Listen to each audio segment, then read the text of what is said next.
Hello, everyone, and welcome to another episode of You Could Hide to Cola podcast. My name is Daniel. This is my brother Clive. Hello, everybody. Welcome.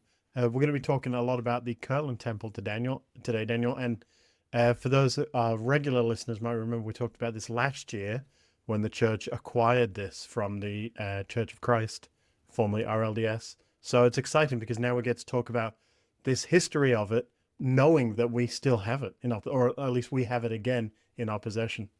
I was reading Joseph's Christmas Day entry in his journal, and that was just, I've got to spend time with my family, which I don't often do. It was just literally 3 or 4 lines. But his January the 1st entry into his diary or into his journal is actually really quite interesting. It's really long. All the other entries are just like literally just a few lines. Maybe a paragraph is a big one, but this one is pages. And talks about that he feels so humble. And he is grateful that the Lord's kept him alive. He's looking forward to the year ahead. And he says in here that he's concerned about his brother William Smith. His brother William Smith and a guy called Calvin Stoddard, who he says they've got they're influenced by the powers of darkness, and they're really starting to affect the family in terms of Joseph's parents and Joseph's sisters. And then in the same journal entry, he talks about, well, later in the day, these people came over to our house, and his brother William, he said, made a humble confession and asked my forgiveness for the abuse he had offered me, and wherein I had been out of the way. I asked his forgiveness, and the spirit of confession and forgiveness was mutual among us. We covenanted with each other in the sight of God and the holy angels and the brethren, to strive from henceforth to build each other up in righteousness in all things, and not listen to evil reports concerning each other.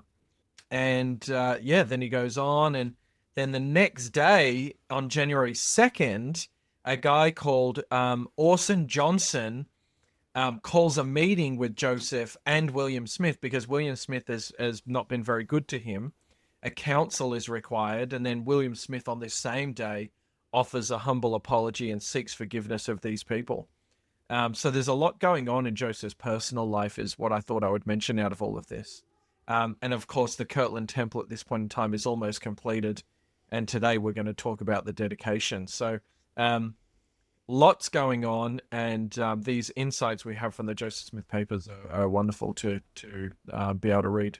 You wonder what his diaries were like. Obviously we have them now, but, writing down what happened, there must be so much. So, on this hand, this happened, but on this hand, this happened. There's just, like, for me, when I wrote my diary on my mission, I've mentioned before, it was like, today was just like yesterday. But for Joseph, it must have been like, oh, this guy came to me and said this, but then also the revelation of this happened. Also, we're building the Kirtland Temple. It's just like, there's no way I would write it in an easy way for anyone to understand. Because I'm like, what's he talking about now? What stage are we at? Well, that's what's really, really strange, right? So we're talking about March the 27th in 1836, the Kirtland Temple dedication. So I had this exact same thoughts you have. So I went to March the 26th. Okay, well, the dedication's tomorrow. March 26th. No, nothing about it. At home, attending to my domestic concerns in the morning. After breakfast, by the way, everything is spelt wrong, but after breakfast, met with the presidency to make arrangements for the solemn assembly which occupied the remainder of the day. Well, that's not heaps. What about the Friday then? Friday, I'd attended school, the morning class at 5 o'clock p.m. and REC, a lecture upon the Hebrew grammar. We have pleasant weather and good sleighing. Right. This one is the Wednesday. Wednesday, 23rd of March, attended school. This is a pleasant day and fine sleighing. More were received into the church by baptism. Like, hey, the temple's getting done next, on Sunday. Isn't anything in here about that? It's really, really interesting. Read Hebrews, spent the day in attending to my domestic concerns and the affairs of the church. Yeah. Anyway, really, really interesting. Of course, Joseph didn't often write in his own journal, but anyway, really, really interesting. What are we talking about? We're talking about the dedication. So we're up to 109, It's now 1836. If you've blinked, we're all the way up in 1836. There's not a lot recorded in 1835 in our Doctrine and Covenants, but certainly a lot was going on in Joseph's life. His journal's very full, and but nothing that really made it to our Doctrine and Covenants. What do we want to go through here, Clive? I mean, there's a bit of history there which is widely reported about in other areas, but for me, I wanted to focus on the verses. I'm not sure what you're thinking. Yep, definitely look at the verses. I do have some facts about the Kirtland Temple, which I just want to get out the way so we can focus on the actual verses here, the dedication. When I was in America, somebody kept telling me about how the roof was just an upside down ship because they didn't know how to build roofs. And if you look at the inside of the Kirtland Temple, there's a lot of pillars and stuff that you probably wouldn't need on buildings anymore. But I guess they were just the way that they built the Kirtland Temple is a very cautious way. Make sure this holds this up and this holds this up. So I was looking into the roof, and if that was the actual case, so the Kirtland's Temple's beams were actually supported by inverted hull ships. So it is almost right. They knew how to build ships because we've talked about them building ships previously, but they didn't really know how to construct a temple. It's really interesting how that's the way they did it, and I'm sure everyone knows about the broken china that was scattered around to make it look nice and shiny. So it's just really interesting how the Kirtland Temple, this is the first temple that we're able to make in this dispensation, and it just shows that, like you said with Joseph's diary, just everything's spelt wrong. Like these aren't, the Lord hasn't gone, okay, I need a professional builder. I need a professional, whatever. He's gone, you are the saints. You are the ones, that I've asked to build this temple. The Lord doesn't expect us to be perfect in our craft. He just asks us to try our hardest in what he's asked us to do. So I thought it was really, really interesting the way that, the temple is compared to, how do we make everything perfect if we're not perfect ourselves? Well, the Lord doesn't ask that. He just asks us to build something the way that we can. Yeah, he certainly shows us the way, and we Yeah. try to conform as best we can. Same with the temple, showed how it should be done, and we try to do our best we can. I'm sure on what you were saying there, Clive, I'm sure I read somewhere that the outside of the temple was originally like a deep green. That was just the best they could do, and then of course it had those there was an effect put on the outside to make it look like it was bricks and to make it look like it was kind of shiny. Okay. So the morning begins, and Joseph remarks that everyone arrived at the temple about an hour earlier than the session was supposed to start, and there was about it says here, Clive. I don't want to refer to his journal the whole time, but the doors were opened by President Rigdon, President Cowdery, and myself seated the congregation as they came in, and according to the best calculation we could make, we received between 9 and 1. It says 1,000, so 1,000, which is as many as we comfortably situated. We then informed the doorkeepers that we could receive no more, and a multitude were deprived of the benefits of the meeting on account of the house not being sufficiently capacious to receive them. And I felt to regret that my brethren and sisters should be deprived of the meeting. And then I recommended them to repair to the schoolhouse and hold a meeting, which they did, and filled that house, and yet many were left outside. So the place is full, place is chockers. And they go through the meeting, and what happens is, like we do now at conference, people are sustained. They don't call it sustaining, they call it acknowledge. So Joseph says in this journal here that they called for the presidents or the Bishop of Kirtland and their counselors, which they did by rising. They called for an acknowledgement from the congregation of the High Council, an acknowledgement from the congregation of the presidency of the 70s, and so on and so on. So that all happens. And then when completed, then there's a hymn. The hymn on the 114 page was then sung, which I don't know, by the way. Yeah, so the Spirit of God was written for the dedication. And so that's why at every temple dedication, the Spirit of God is sang. Well, this is is that then? Because it says here, which begins, how pleased and blessed I was, the closing words, my tongue repeats her vows. Peace to this sacred house, for here my friends and kindred dwell, and since my glorious God make thee blessed abode. I think this might be a different hymn, and then they sung that maybe after, Oh, okay. Well, they at definitely the sang the end. Spirit of I God think they at sung the that at the dedication. end. Yeah. Yeah, Okay. yeah. Um, and then he says, after which I offered to God the following dedication prayer. That prayer then becomes 109. Just on that, the session. So there was 960 seats, and they said that there was about enough for a few other people to stand up. So there should be 1,000. Let's say roughly about 40 people stood up. So that it was supposed to start at 8, but a lot of people got there at 7. Now, I only mention that because there was one man named Elder Fraser Eaton. He donated $700 to the building of the temple, and he missed out on the first session. So Joseph obviously held more sessions afterwards to accommodate for everyone else. But he missed out on the first session, and he actually apostatized because of it. He was Oh, so angry that he didn't make the first session that he fell away from the church. And a lot of people, we might talk about it later, that fell away after the temple dedication. And it just shows that Satan's gone, oh no, something else. There's more happening now. I need to work harder to try and destroy the church because it's not slowing down. And that's how I feel anyway, reading about it. Because there's so many people that had different issues that seem not important. Like, obviously, this guy, $700 back then would have been tons. tons. Yeah. Tons. So, I mean, obviously, I get the disappointment, but, again, if you're going to donate that much, you've obviously got the faith in it. But then to say, oh, I didn't make the first cut, I don't believe in the church anymore. Like, it seems like a big deal.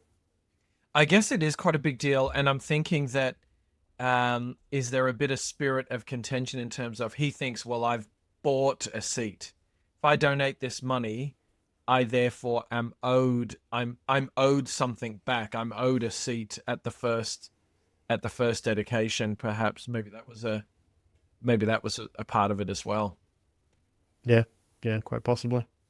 Um, okay, so Clive, it starts off. So of course, this is a dedication that comes from the Lord. That Joseph does record. And now we ask thee, Holy Father, in the name of Jesus Christ, the Son of thy bosom, in whose name alone salvation can be administered to the children of men, we ask thee, O Lord, to accept of this house the workmanship of the hands of us, the servants which thou didst command us to build. There's a lot of this through the dedication prayer of the people petitioning the acceptance of the house. So the house has been completed, but we need to petition that it's accepted as it's intended to be, accepted as a temple, not another building. And that is a real theme all the way throughout this dedicatory prayer. I mean, the whole prayer starts out with Joseph thanking God for allowing them to build this temple as well. There's like 1 through 5. That's basically what it is. Thanking God for allowing it. And you mentioned the sacrifices that the saints went through. They're very, very poor. And this was a very, very expensive build. So, obviously, this, we're not saying, Lord, you owe us something for building this. I don't mean like that way, but, just to show the faith of Joseph, thanking God. He says, thanks be on thy name, O Lord of Israel, who keep his covenants and show us mercy, that we should be permitted to build a house to thy name. Like that's, that's, I mean, this prayer was given by revelation, and Joseph ended up reading it after the revelation was received. He wrote it all down and read it. But this is it's still like Joseph's words. It's still him saying, that this is like, if we're given a temple, if we're a temple, but we look at that as a blessing. We don't look at that as a sacrifice from us. And so, and even with us not really sacrificing anything except our tithing, back then it was a massive sacrifice. And so it just shows that, the true prophet that Joseph is, to say, we are so blessed to get this temple now. And, then obviously it goes on to ask the Lord to bless the temple as it is. Clive, in verse 6 to verse 9 is a reference back to Doctrine and Covenants 88, where here's what you should do. So Doctrine and Covenants 88 is literally just a copy and paste, essentially. where he says, "Call your solemn assembly as I have commanded you. Seek ye from the best books. Learn words of wisdom. Organize yourselves. Prepare yourselves, that your incomings may be in the name of the Lord, that your outgoings may be in the name of the Lord." This is all from that original commandment from 88, and that is now essentially in here as this has come to fruition. What was requested back then is now in fruition. Yep. Yeah, exactly. This is all part of Revelation. It's all part of. It's all been building to this. That's the way I look at it. It's all been building to this. Um, we talked about before. The glory of the Lord fills in temples, and this is what to me, when I'm reading 12 and 13, it's the same sort of sense we talked about a few weeks ago. Remember, the temple in the Old Testament where the Lord was in there and filled it with smoke, and it was his cloud, it was him. And he says that thy glory may rest upon thy temple and upon thy house. Like we talked about the glory and the brightness and what glory is. This is it. Come and fill this temple with your glory. We all feel the Spirit because it's the whole glory. And it just, I don't know, like the way I read it, I just think like this is more than just like the temple. The Kirtland Temple isn't the same as temples we have now. It's a huge room, right? And there's some parts where they got like curtains to separate different things so they can have like separate different congregations in different exactly. rooms, essentially. But it was only like drapes that were dropped. I'm imagining that you would be able to hear each other. Oh, most definitely. Yeah. It's really not crazy, but like it's still a temple. It's still a temple that we need to and we'll talk about in 110 where the Lord does visit.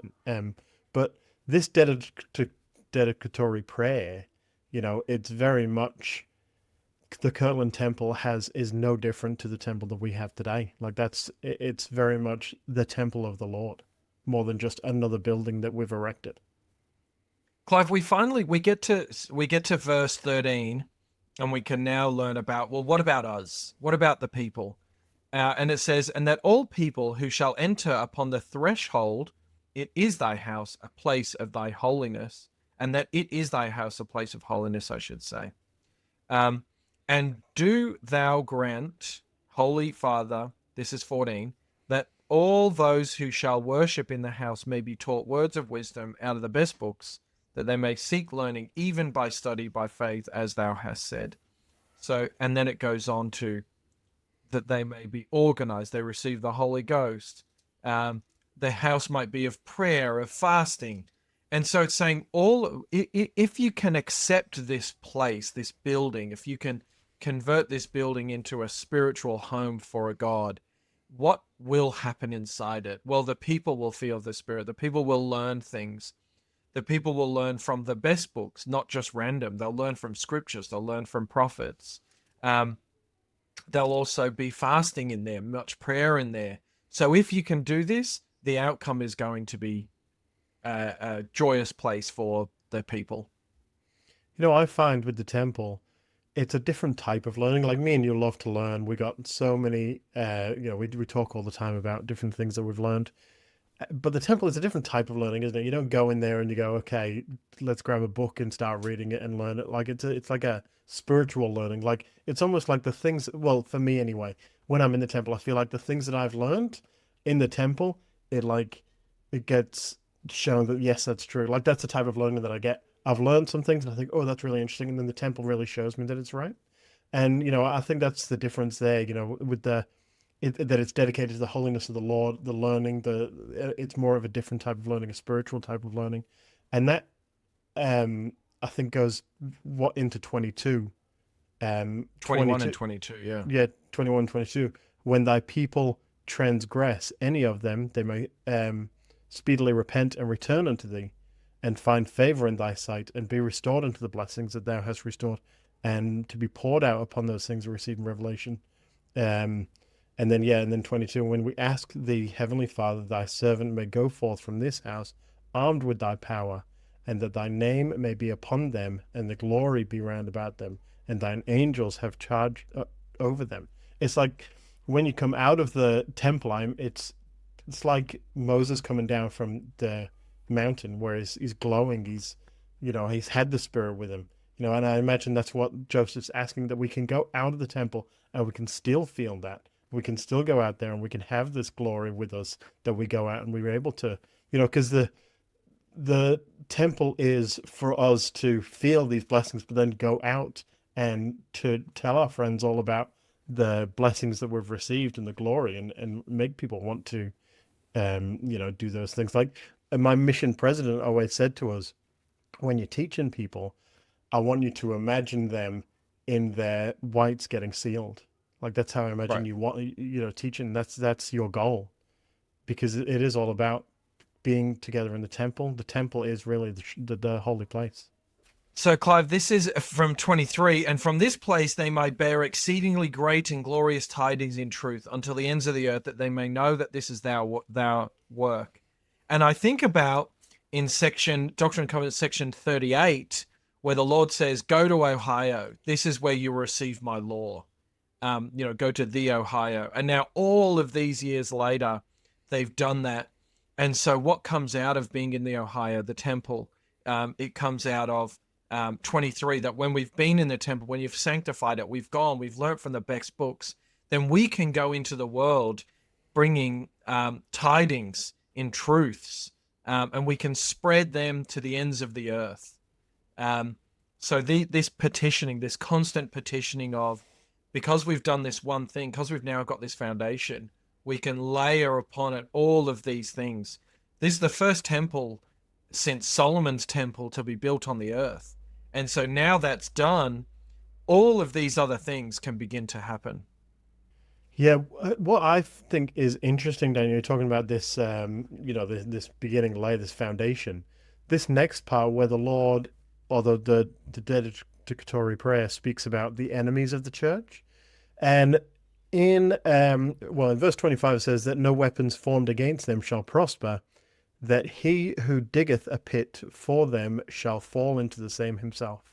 Now, we've talked a lot about the persecution the church has been through, and now that they've got this temple, Joseph's basically asking that nothing comes and affects this temple. And I think of this the same way that in the Book of Mormon, when they pray about the gold plates or the plates that they've been writing on, they ask, okay, whatever happens to us, this is our foundation, this is our base. They always ask the Lord to bless the plates that they can be preserved throughout the ages. And I see this as, Joseph in the same way. This is our base. This is our, beginnings. This is where we are at. This I want to dedicate, that no enemies come to us. And if, interesting wording there, that if an enemy digs his pit, then he falls into it himself. So that was a really interesting way of saying it. But, and then he asks the saints in 30 to rise up against the persecution. And in that all thy works may be brought to naught and be swept away by the hail, and by the judgment which thou wilt send up upon them in thine anger, that there may be an end to lyings and slanderings against thy people. So let's stop all of this. And, this is where we're at. This is our foundation.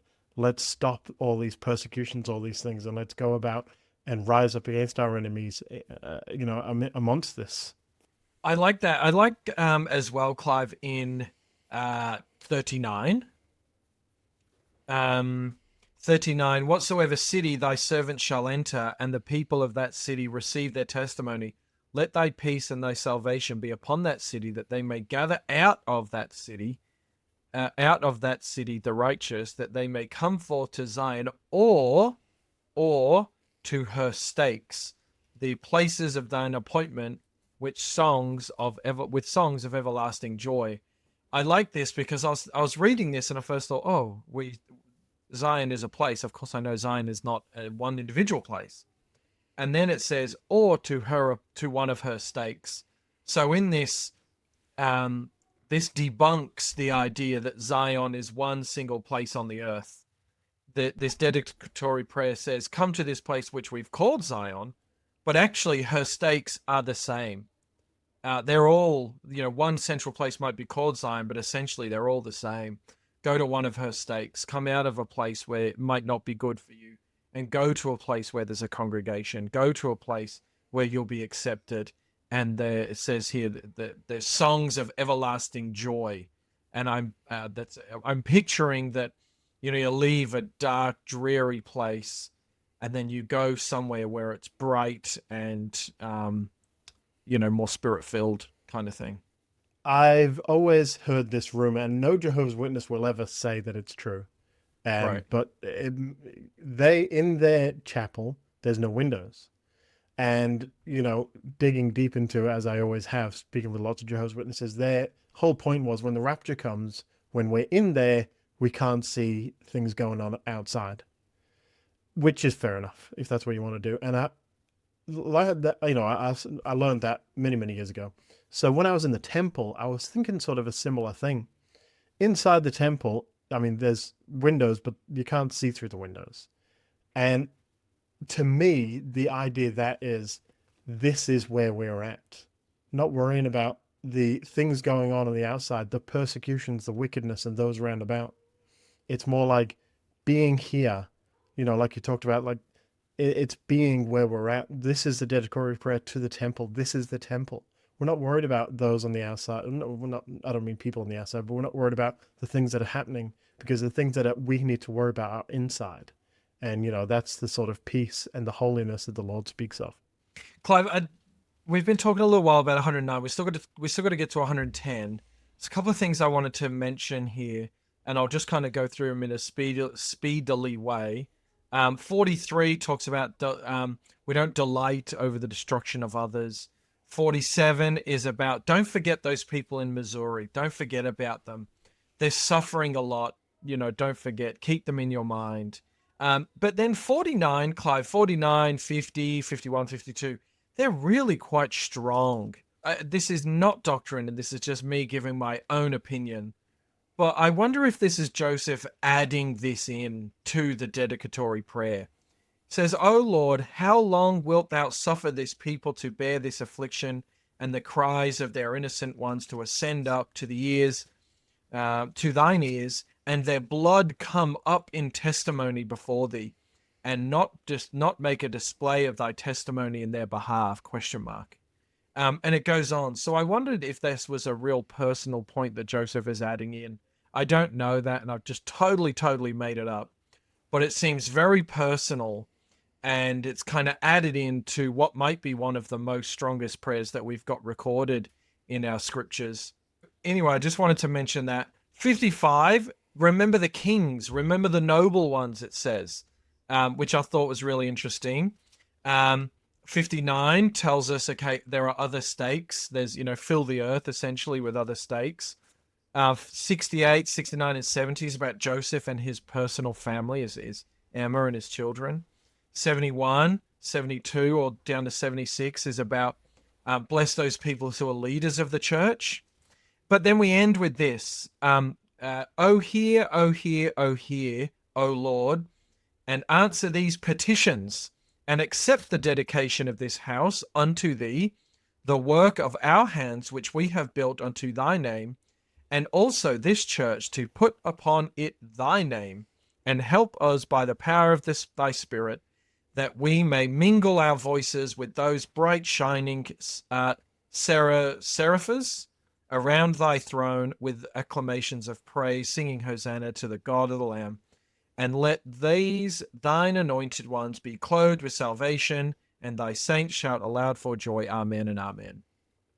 So that's the end of the dedication prayer. They have this Hosanna shout. And this is where David Whitmer and others record that they see angels coming in. They see an angel come and sit with Joseph Smith Sr., Joseph's dad.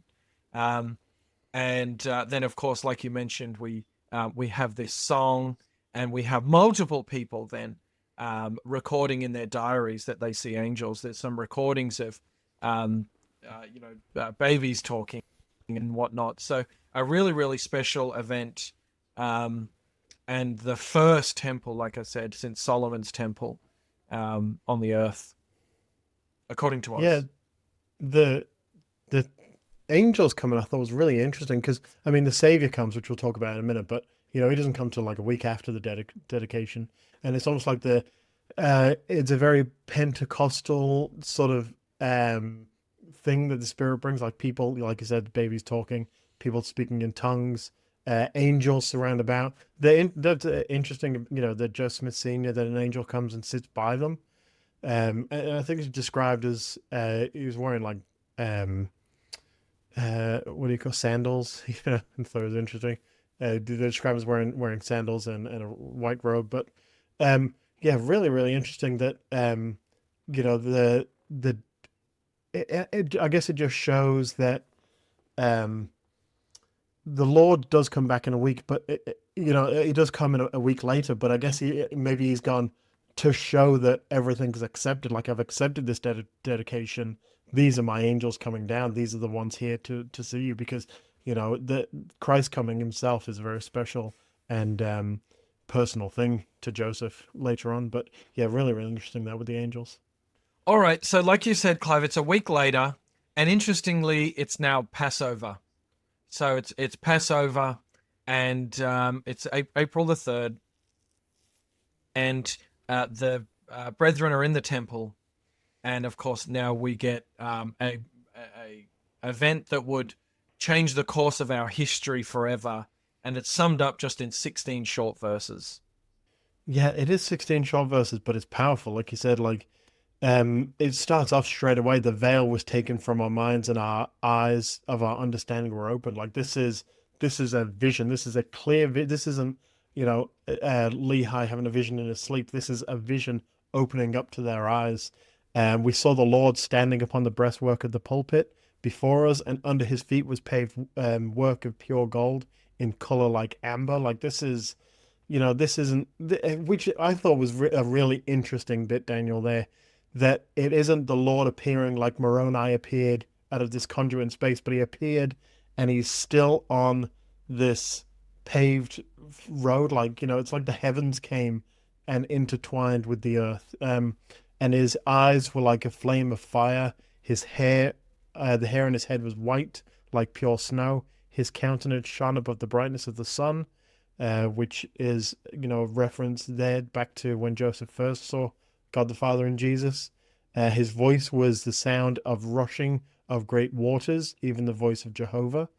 So, really, really descriptive there of everything that he saw. And, I wonder what our description would be if the Christ spoke to us. He says it's like the rushing of great water, which to me is like a sound that fills, like, when you hear rushing great water, it's not a direct sound coming from there. It fills everything around you. And you can talk quietly in amongst rushing water and still hear each other, and you can yell and still hear each other. Either way, and that's how I think it is with rushing. Like he was surrounded, the sound of it was surrounding, absolutely surrounding, but you could still speak reverently. But here I found very interesting, Daniel, in verse 4. He says, I am the first and the last. I am he that liveth. I am he who was slain. I am your advocate with the Father. This, to me, this is showing that this is Christ himself. He hasn't come down and an angel speaking for him. This is Jesus Christ himself appearing, saying that this is me. I have come. I have come personally myself to see this dedication. And like you said, one of the first temples for a long, long time. Yeah, I think you've described that well enough. I like that idea that, yeah, rushing waters, but you're right. When you're in a river and the waters are rushing, those people around you, you can hear. You can talk to them, no problem. Someone outside of the water can't really hear into what you're saying. I actually really like that. I'm definitely stealing that for a future lesson and or talk that might have to. Okay, Clyde, we have Moses appear and Elias, which I'll talk about, and then Elijah. So we have Moses, and the vision, and this vision closed, and the heavens were again opened unto us, and Moses appeared before us, committed unto us the keys of the gathering of Israel from the four parts of the earth, and the leading of the 10 tribes from the land of the north. You want to take us through why specifically this is Moses's job?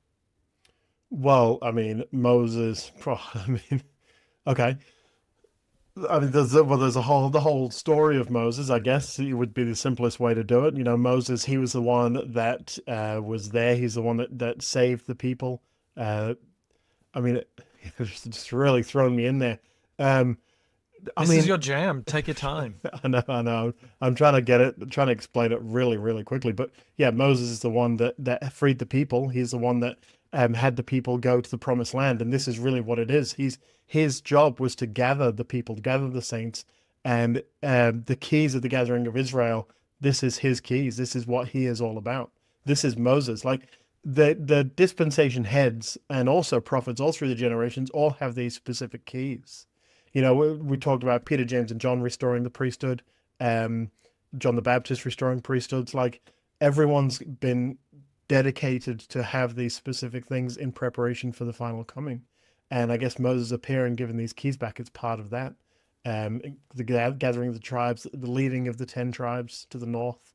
Then after that, we've got an Elias. And I say an Elias purposely. An Elias is a messenger.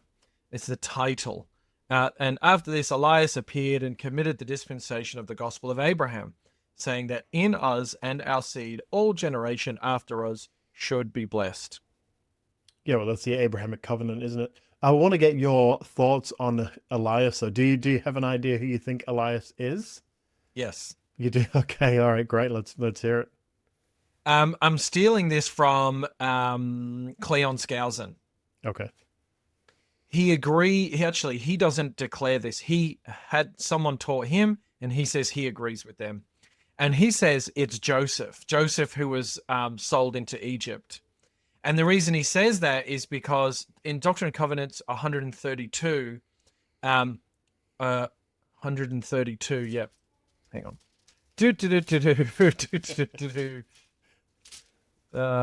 I haven't got this highlighted, but I'm just going to check here. Yes, 132 verse 37. Quickly, I'm going to highlight that for future reference. It says that these men are gods already. So they've already picked up as gods. So how can they wouldn't be the ones that appear to give this, but a messenger would be sent to appear on behalf of Abraham. And the next person down is Joseph, who's sold into Egypt. The next person down in terms of that lineage is Joseph.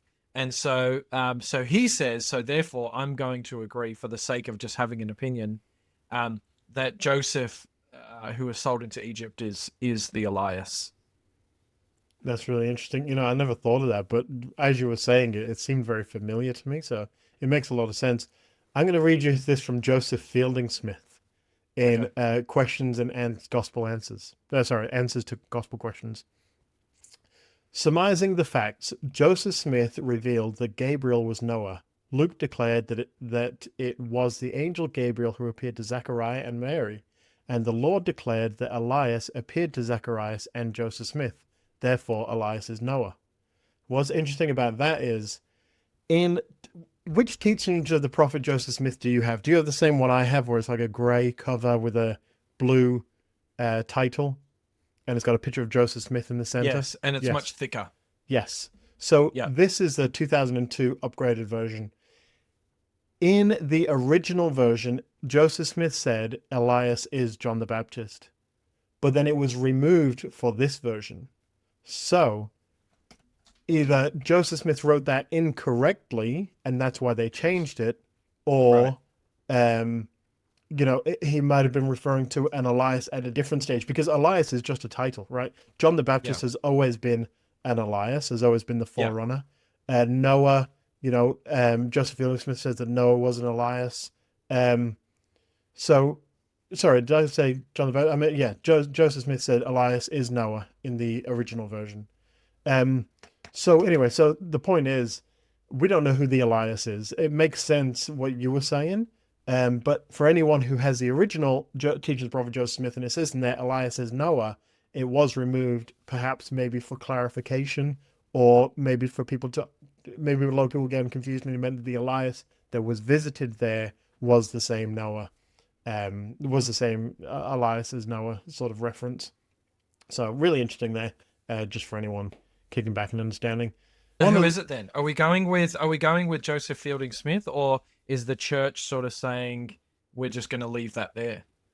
I think Noah is definitely an Elias that's been spoken of, because as we'll get into the Bible, Elias? Well, that's the thing. We'll get into the Bible next year and we'll talk a bit about that. And it does talk about Elias a few times. Elijah being most of the Elias is spoken of, but Noah could have also been an Elias. John the Baptist was definitely an Elias, but not sure who this Elias was, but there is references all over the place of different Eliases. And So we're yes, referring to that, Clive, because that's what it tells us in the topical guide, isn't it? The topical guide is what says an Elias is a messenger. that's right. Elias is a I'm sure I forerunner, yeah. looked at this once. So yeah, really interesting there. So Elias does appear and return and gives the Abrahamic covenant, speaks about that, which is very important for the temple. And then Elijah, who's a separate person, then also appears after that. In the Bible dictionary, Clive, it says Elias is also a title for one who is a forerunner, for example, John the Baptist. These passages are sufficiently clarified to show that two Eliases were spoken of, one as a preparer and the other as a restorer. John was sent to prepare the way for Jesus himself. Jesus himself being the restorer who brought back to the... So Jesus himself is an Elias as a restorer, brought back the gospel and the Melchizedek priesthood to the Jews in his day. In this particular instance, this is reflected also as a comparative function of the Aaronic and Melchizedek priesthoods. And then you're right, it says here the title Elias has also been applied to many others. For example, John the Revelator, Noah, Gabriel. A man called Elias apparently lived in mortality in the days of Abraham, who committed the dispensation of the gospel of Abraham to Joseph Smith and Oliver Cowdery in Kirtland Temple on April the 3rd, which is what we're talking about now. We have no specific information as to the detail of his mortal life or ministry. Have you heard the theory that the Mount Transfiguration revelation or vision was at the same time as this one? That it was all opened up over time? Negatory. And you haven't heard that? Oh, okay. Well, that's where a lot of people get that that Elias is John the Baptist, because in the Joseph Smith translation of Mark 9 says that the Elias that visited on the Mount Transfiguration is John the Baptist. And there is a theory floating around, which, I mean, you could speculate if it was true or not, but that it happened over time. But the important thing is this is the vision that opened, and the Abrahamic covenant was revealed through this Elias. And then another important revelation that's revealed with the sealing power is the Elijah that appears. And this is the one. After this vision had closed, another great and glorious vision burst upon us. For Elijah the prophet, who was taken to heaven without tasting death, stood before us and said, "Behold, the time is finally..."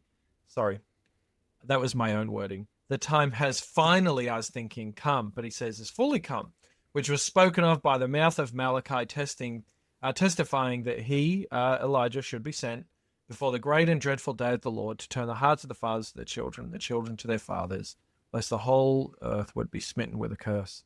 Therefore, the keys of this dispensation are committed into your hands, and by ye may know that the great and dreadful day of the Lord is near, even at the doors. This idea that Elijah has come, finally, the saints have been told to gather to the Ohio. They've dedicated it. They've built and dedicated a temple under the worst and most horrible of circumstances. And now finally, the most special part of our church is that we can be sealed together and that we can live with each other throughout the eternities. Is given to the keys of this is given to Joseph Smith on the night of the Passover. And why is that important? Because the Jews on this exact night set a place at the table for Elijah to come. They leave the door ajar, and they leave a chair vacant, and they are told that will come, and he will open their door and he will sit at their table. And Elijah did come on the night of April the 3rd. He did come on the night of the Passover, but he visited the temple in Kirtland and visited Oliver Cowdery and Joseph Smith and gave them the keys of the sealing, which is just magnificent. You know, I think verse 10 really sums up here.